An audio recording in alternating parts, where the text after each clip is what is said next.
Welcome to the 12-Minute Leadership Podcast, where in 12 minutes or less, I'll share small things that you can put into immediate practice that will make a big difference in your leadership effectiveness. I'm your host, Elise Boggs-Morales, leadership professor, consultant, and coach. For the last 17 years, I have helped thousands of leaders level up their influence and achieve remarkable results. If you want to trade compliance for true commitment and create your dream team, you are in the right place. Get ready for a quick hit of practical wisdom to increase your team's engagement, inspire top performance, and retain your best talent. Ready to level up your influence and get better results? 12 minutes starts now. Hi everyone, Elise here. Welcome back to the podcast and welcome to a brand new year. There's something about the start of a new year that naturally invites reflection and intention. Leaders are thinking about goals, priorities, strategy, and what they want to do differently this year. But today, I want to challenge you to think about leadership development in a very practical way. Because leadership development doesn't just happen by intention alone. It happens by design, just like any other initiative in your organization. If it's not on your calendar, it's not a priority. And if leadership development isn't intentionally planned, it will always lose out to urgency, client demands, and day-to-day operations. So today's episode is about your 2026 leader development strategy. Specifically, what should be on your calendar this year, why it matters, and the return on investment for getting this right. Think of this episode as a checklist you can come back to as you plan your year. First is executive retreats. This should be on your calendar at least once, ideally twice this year. Executive retreats create space for vision, strategy, alignment, culture, and leadership expectations.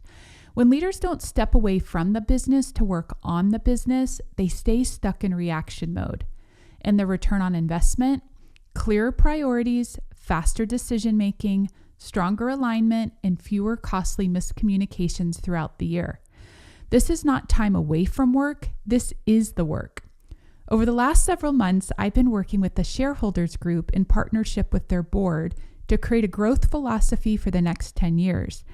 The outcomes of these meetings have been clarity around vision and strategy in order to remain competitive while still maintaining healthy culture. This clarity has provided a lens and filter that will now simplify decision-making. In the consulting world, we have a phrase, slower is faster, which means you have to slow down and get clear before you can move forward with accuracy and speed. Facilitating executive retreats is one of my favorite functions as a consultant. Next, you need intentional time scheduled for succession planning and future leaders review. This includes identifying future partners or designees, evaluating leadership readiness, and assessing risk if key leaders leave. Leadership gaps rarely show up suddenly. They show up unprepared. So here's some questions to ask. Who are we intentionally developing? Where are we overly dependent on one person? And what roles would be the hardest to replace? And the return on investment? Reduce leadership risk, smoother transitions, higher retention of high potential leaders, and long-term organizational stability. I work with several organizations who postpone letting go of bad hires because they don't have solid contingency plans and people in the wings being developed. Avoid this stressful dilemma by giving this topic regular airtime in your leadership meetings.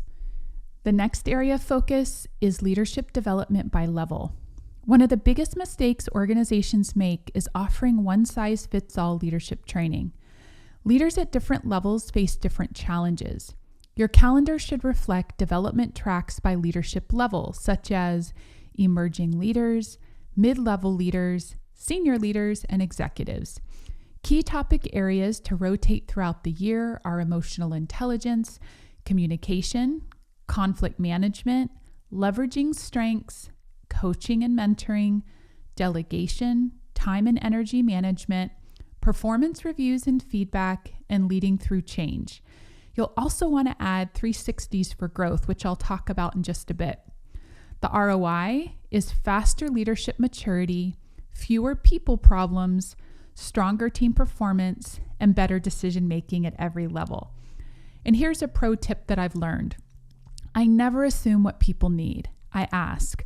Whether it's taking a poll or having your leaders engage in deeper conversations about their challenges and pain points with their teams, make sure your trainings are not generic one-size-fits-all content. Before delivering a training for a client, we fully customize every training we deliver and have seen the significant difference in engagement and people applying what they're learning and also growing in those needed skill sets.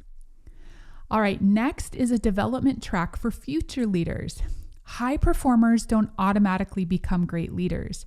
Future leaders need mentoring, coaching, exposure to strategic projects, leadership skill development, and feedback and stretch opportunities. This should be an ongoing track, not a one-time conversation. When organizations fail to develop future leaders, they either lose them or promote them before they're ready. So the ROI on this one is stronger internal promotion, increased retention, lower hiring costs, and a culture that values growth. One of my most popular offerings these days is training on coaching and mentoring. Why? Because it is needed for growth and no one was ever taught how to do it. It is typically not a part of anyone's technical training. For some, coaching and mentoring comes naturally, but for others, they need simple tools for knowing how best to develop the people on their team without it feeling like a major time drain. One of the greatest areas of needed support is performance conversations. Doing these well is what separates good organizations from the great ones. Next is 360 feedback and reflection windows. Feedback is only useful if it's paired with reflection and support. Your calendar should include time for 360 feedback for both yourself as an executive and for your senior leaders. Time for debriefing results, having coaching conversations, and developmental planning. Without reflection, feedback creates defensiveness instead of growth. The clients I work with, we always complete a 360, then a one-on-one debrief, create a leadership development plan, and then they have the option for executive coaching. What's the return on investment? Greater self-awareness, improved leadership behavior, stronger trust, and better team relationships. And finally, leadership integration time. This is one of the most overlooked elements of leadership development. Learning without integration doesn't stick. Your calendar should include time to reflect on what leaders are learning, discuss application, reinforce new habits, and evaluate what's working. This can happen through coaching, peer learning groups, leadership check-ins, and facilitated discussions.